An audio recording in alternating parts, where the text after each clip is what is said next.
Welcome to wild proof. నేను మీ జాకిర్ హుసేన్. ప్రస్తుతం మనతోటి సినీ క్రిటిక్ దాసరి విజ్ఞాన్ ఉన్నారు. వెల్కమ్ చెప్పేద్దాం. Hi sir. నమస్తే. రాబిన్ హుడ్ మూవీపై మీ ఒపీనియన్ ఏంటి? రాబిన్ హుడ్ సినిమా ఆఫ్టర్ లాంగ్ గ్యాప్ నితిన్ నుంచి వస్తున్న సినిమా. ఆఫ్టర్ లాంగ్ గ్యాప్ అని ఎందుకు అన్నాను అంటే ఆఫ్టర్ లాంగ్ గ్యాప్ అంటే రీజన్ లాస్ట్ ఆ సినిమా అదేదో అట్లా అయిపోయింది. కొంచెం గ్యాప్ తీసుకొని వచ్చినట్టుగానే ఉన్నాడు. శ్రీలీల కూడా ఆఫ్టర్ లాంగ్ టైం అనే చెప్పుకోవాలి. లాస్ట్ సంక్రాంతికి చేసిన సందడి ఈ సంక్రాంతికి లేదు ఆ పిల్లది. సో అట్లా చూసుకుంటే ఆఫ్టర్ లాంగ్ టైం ఒక గుడ్ ఎంటర్టైనర్ అని చెప్పుకోవచ్చు. అప్పుడెప్పుడో ఇలాంటి సినిమాలు బేసిక్గా శ్రీను వైట్ల గారు చేస్తారు. అంటే హై బడ్జెట్ పెట్టి ఒక టైప్ ఆఫ్ కామెడీ. అంటే ఇప్పుడు మ్యాడ్ స్క్వేర్ ఉంది, దాంట్లో కూడా కామెడీ చేశారు. బట్ ఏంటంటే చిన్న బడ్జెట్ సినిమాలో ఇదేంటంటే నువ్వు ఒక డైలాగ్ చెప్పాలంటే ఏరోప్లేన్లో చెప్పాలి, ఇంకో డైలాగ్ చెప్పాలంటే నువ్వు ఆ ప్లేన్లో నువ్వు ఆ పక్క ప్లేన్లో ఉండాలి, ఇంకొక కామెడీ చేయాలంటే నువ్వు ఎక్కడికో ఏదో దేశానికి వెళ్ళాలి, పెద్ద జనాలు ఉండాలి, పెద్ద అవన్నీ ఉండాలి, లొకేషన్స్, భారీ లొకేషన్స్. ఒక 150 కోట్లు 100 కోట్లు కనబడుతున్నాయి ప్రతి frame frame frame frame frame frame. అదేంటో మరి ఈ కామెడీకి అసలు అంత బడ్జెట్ ఎలా పెట్టడో అర్థం కాల.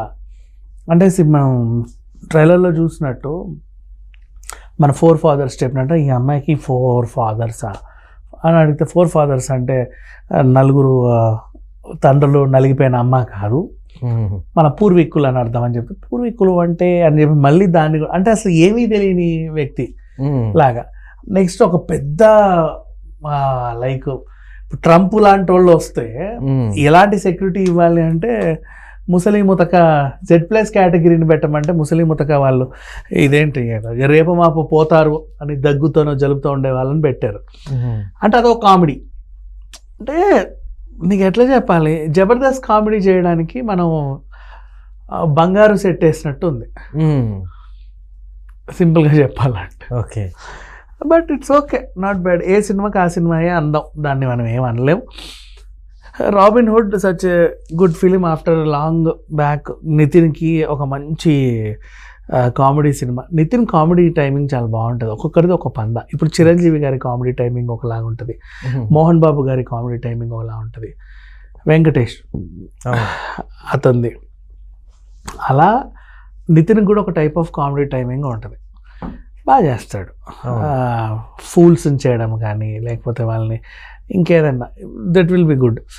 శ్రీలీల కంటావా చాలా మంచి సినిమా, అంటే గ్రాండ్ సినిమా ఆఫ్టర్ లాంగ్ బ్యాక్. శ్రీలీల ఉండంటే సినిమాలో గ్రాండ్నెస్ ఉండాలేమో, అంటే లేదా గ్రాండ్నెస్ ఉంటే ఖచ్చితంగా దాంట్లో శ్రీలీలనే పెట్టుకోవాలేమో తెలియదు, అలా తీశారు.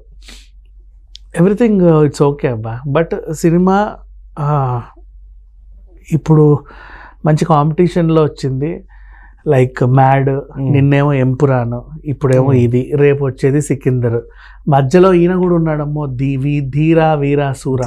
వీర ధీర సూరానో ఏంటో మన విక్రమ్ గారి మూవీ. ఇలా ఇన్నిటి మధ్యలో ఏది నిలబడద్ది ఏది లేదు అనుకుంటే ఖచ్చితంగా చెప్పుకోవచ్చు యూత్ఫుల్ ఎంటర్టైనర్ మ్యాడ్ ఒక మంచి ఫ్యామిలీ ఎంటర్టైనర్గా రాబిన్ హుడ్ని ఎంచుకోవచ్చు. రాజేంద్ర ప్రసాద్ గారు మొన్న చెప్పారు అంత ఆఫ్టర్ లాంగ్ గ్యాప్ నేను ఇంత పెద్ద కామెడీ సినిమాలో నటించలేదు అని.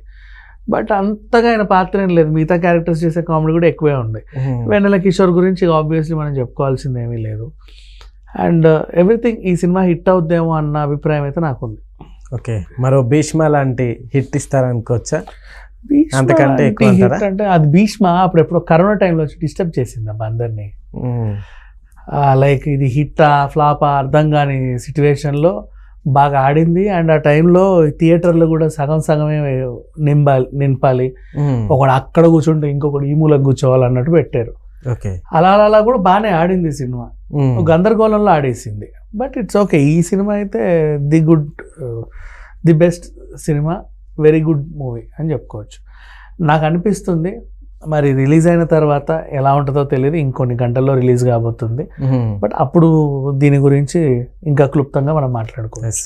స్త్రీలలో కూడా ఆఫ్టర్ లాంగ్ టైం వస్తున్నట్టుంది, దీంతో కంబ్యాక్ ఇస్తారంటారా? ఖచ్చితంగా కంబ్యాక్ ఏం లేదు. కంబ్యాక్ అంటే కొన్ని ఫ్లాపుల తర్వాత మళ్ళీ వస్తే కంబ్యాక్ అంటారు. ఈ పిల్లకి ఫ్లాపులు అంటే ఏమి యాక్చువల్లీ కొంచెం చాలా లాంగ్ వచ్చింది కదా, కొంచెం గ్యాప్ వచ్చిన పిల్ల చదువుతుంది కదా, డాక్టరేట్ చదువుతుంది, పైగా మధ్యలో బాలీవుడ్లోనూ సినిమాలు చేస్తుంది.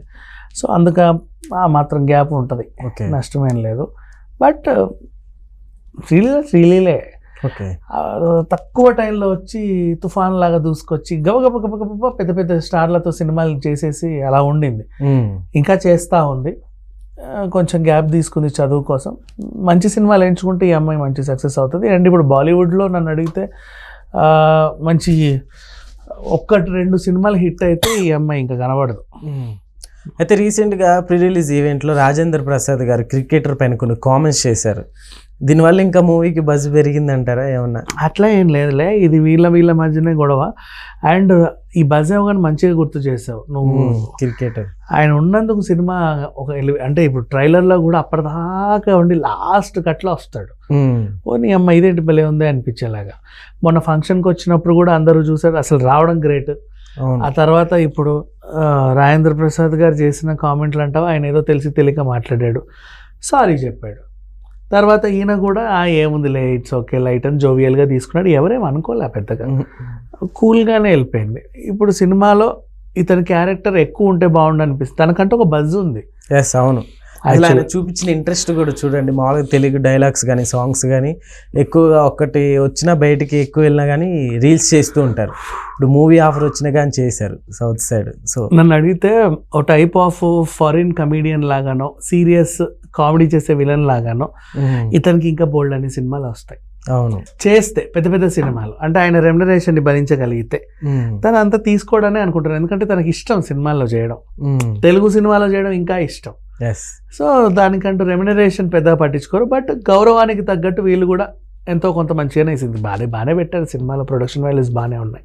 ఓకే, అయితే ఈ మూవీ మొత్తం ఆడుకున్నారంటారా లేకపోతే లాస్ట్లో? కొంచెం లాస్ట్లో అంటే మనకు ట్రైలర్లో చూపించినట్టు సినిమాలో లాస్ట్లో వచ్చేలాగా కాకుండా ఏదో కొంచెం వాడుకొని ఉంటారు అనిపిస్తుంది. ఎందుకంటే ఆయన సంబంధించిన ఒక ఏవి వేస్తే ఆయన బాగా ఎమోషన్ అయ్యాడు. అంటే ఏదో ఒక రా పో అనే క్యారెక్టర్కి అంత ఉండదులే, కొంచెం ఇచ్చే ఉంటారు. ఆయన కూడా నా అడిగితే 4-5 డేట్లు ఇచ్చే రకమే. సో సరదాగా వీళ్ళు ఆయన్ని కొంచెం ఎక్కువసేపే వాడుకుంటేనే బెటర్. ఎందుకంటే ఆయన మీద కూడా ఒక బజ్ ఉంది. మిగతా ఆర్టిస్టులందరూ మనం రెగ్యులర్గా చూసే మనుషులే కదా, ఈయన కోసం వెళ్ళాలన్నట్టుగా ఒక బజ్ క్రియేట్ అయింది. సో తన కోసం వెళ్ళే వాళ్ళు కూడా ఉంటారు, బాగానే ఉంటుంది. ఓకే, అయితే ఈ మూవీ ఇప్పుడు నితిన్ గారికి ప్లస్ అనే చెప్పుకోవాలి. ఎందుకంటే ఆయన ఇప్పటి వరకు చాలా గ్యాప్ ఇచ్చిన తర్వాత మళ్ళీ ఈ మూవీ తోటి వస్తున్నారు. సో ఎలా ఎక్స్పెక్ట్ చేయొచ్చు అంటారు సినిమా మీద? అంటే నితిన్ సినిమాలు ఎంత కాదనుకున్నా ఆన్ అండ్ యావరేజ్ పర్లేదు అనిపిస్తాయి. మరీ నిర్మాతలను ఎప్పుడు ఇబ్బంది పెట్టిన దాఖలాలు లేవు. ఈ సినిమా కూడా అంతే. ఓకే సార్, థ్యాంక్ యూ, నమస్కారం.